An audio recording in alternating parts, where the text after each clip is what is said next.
Първи триместър от бременността се извършва прегледа фетална морфология. Най-подходящо е да се направи между 11 и 13 седмица от бременността. Прегледа се прави, за да се види развитието на плода и дали всичко е нормално за този период. Запътихме се към Хил Клиник на преглед.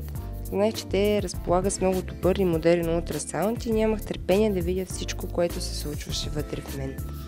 Прегледа фетална морфология се извършва на обикновен ултрасаунд. На 4D все още не можеше да се види нищо, тъй като той ни дава представа за това как изглежда бебето на по-късен етап. В седмица 13 бебето все още не изглежда като новородено и прегледа с 3 или 4D беше напълно ненужен. По време на прегледа на екрана ясно се виждаше едно миниатюрно човече, което си имаше всичко. Гръбдачният му стълб бе така оформен, че всеки прешлен стоеше като отделно манисто.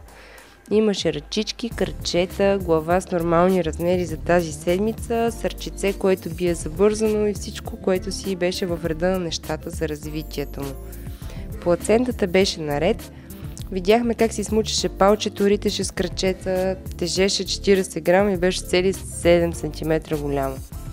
След като докторката отхвърли всякакви притеснения за малформации, ние си тръгнахме спокойни, че всичко с нашото бебе е наред.